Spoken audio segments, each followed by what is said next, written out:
Bismillahirrahmanirrahim. Assalamualaikum warahmatullahi wabarakatuh. Sebelumnya perkenalkan, nama saya Firna Nur Aini. Saya berasal dari kelas 4G Pendidikan Agama Islam UIN Sunan Gunung Jati Bandung. Di sini saya akan mempresentasikan mengenai bab waris, dimulai dari pengertian waris, istilah-istilah apa saja yang ada dalam bab waris, kemudian syarat waris, dan ada juga rukun-rukun waris. Menurut para ulama mendefinisikan bahwa waris adalah berpindahnya hak kepemilikan dari orang yang meninggal kepada ahli warisnya yang masih hidup, baik itu ditinggalkannya berupa harta atau uang, tanah, atau apa saja yang berupa hak milik legal secara syariat. Dalam hukum waris terdapat istilah-istilah, yaitu yang pertama ada waris atau ahli waris, yaitu orang yang berhak menerima waris. Yang kedua ada mawaris, adalah orang yang mewariskan hartanya. Dan yang ketiga ada tirkah. Tirkah adalah keseluruhan harta sebelum diambil sebagian untuk keperluan jenazah, pelunasan hutang, dan pelaksanaan wasiat. Nah, yang keempat ada al-irs, yaitu sisa harta yang telah diambil sebagian tadi. Kemudian yang kelima ada warosah, adalah harta warisan yang telah diambil oleh masing-masing. Hukum waris bersumber dari beberapa hukum Islam, yaitu dari Al-Quran, dari As-Sunnah, Ijma, dan juga Qiyas. Dalil Al-Quran mengenai waris yaitu terdapat dalam beberapa Quran, dalam beberapa ayat. Yang pertama ada Quran Surat An-Nisa ayat 11, Quran Surat Al-Anfal ayat 8, Quran Surat Al-Ahzab ayat 5, dan masih banyak lagi. Ada beberapa asas-asas hukum waris dalam Islam. Yang pertama, ada asas ijbari, adalah peralihan harta dari orang yang sudah meninggal dunia pada ahli waris yang masih dalam kondisi hidup, berlaku dengan sendirinya berdasar pada ketetapan Allah Subhanahu wa taala. Hal ini tanpa digantungkan pada usaha dan keinginan dari pewaris atau ahli warisnya. Yang kedua, ada asas bilateral. Asas bilateral dalam waktu waris menurut Islam terdapat asas bilateral di mana orang yang menerima hak waris berasal dari kedua belah pihak.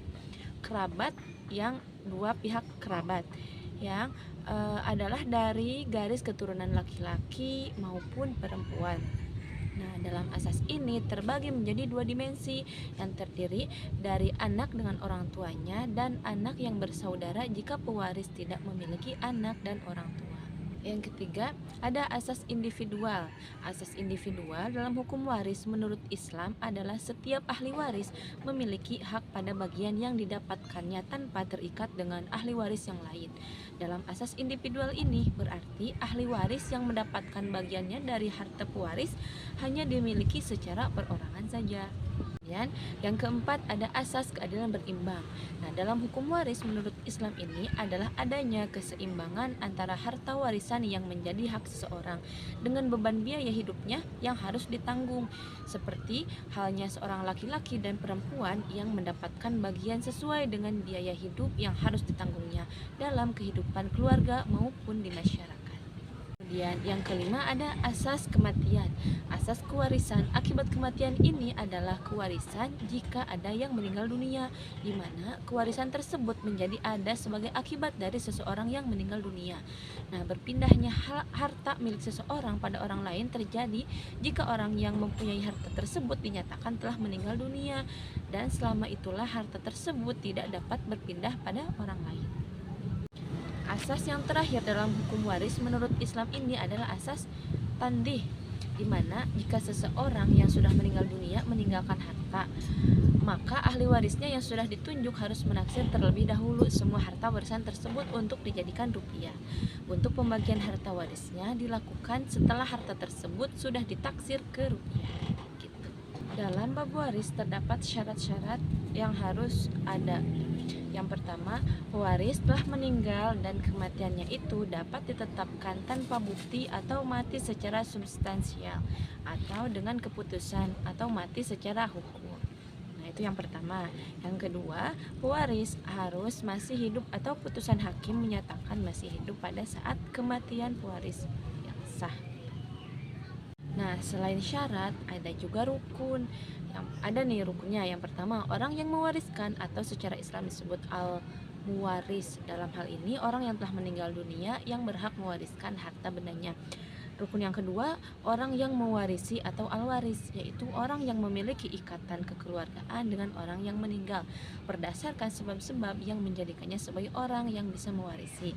Ya, rukun yang ketiga, harta warisan atau al-maurus. Ini merupakan harta atau benda yang ingin diwariskan karena ditinggalkan oleh mayat setelah peristiwa kematiannya. Nah, itu ya. Nah, untuk contoh kasusnya gini nih. Contoh, ada seorang wanita yang bernama Khadijah yang meninggal dunia dan meninggalkan harta waris berupa rumah dan tabungannya di bank. Kemudian Khadijah memiliki 4 orang anak, yaitu 2 anak laki-laki bernama Ahmad dan Bilal, serta 2 anak perempuan bernama Fatimah dan Aminah. Nah, bagaimana nih pembagian hak waris antara Fatimah dan Aminah gitu. Nah, jadi cara penyelesaiannya tuh kayak gini. Dalam Islam, hak waris untuk perempuan itu diakui dan dijamin.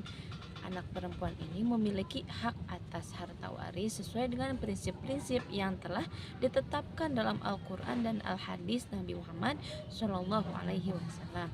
Nah, dalam kasus ini, jadi pembagian hak waris antara si Fatimah dan si Aminah ini adalah seperti ini nih. Untuk Fatimah ya, anak perempuan pertama akan mendapatkan bagiannya, yaitu 1/2 dari harta waris. Kemudian untuk si Aminah, anak perempuan kedua juga akan mendapatkan bagian 1/2 dari harta waris. Nah, jadi gitu, seperti halnya dalam hadis, ada seorang wanita datang kepada Rasulullah Shallallahu Alaihi Wasallam dan berkata, "Wahai Rasulullah, ayahku meninggal dan meninggalkan harta, dan dia tidak memiliki keturunan laki-laki. Adakah hak waris bagiku?" kata si wanita itu. Kemudian Rasulullah Shallallahu Alaihi Wasallam menjawab, "Bagimu setengah dari hartanya, dan dia tidak punya waris. Pergilah dan ambillah, itu adalah hakmu." Hadis riwayat Bukhari dan Muslim. Mungkin itu yang dapat saya sampaikan. Mohon maaf apabila banyak kesalahan. Assalamualaikum warahmatullahi wabarakatuh.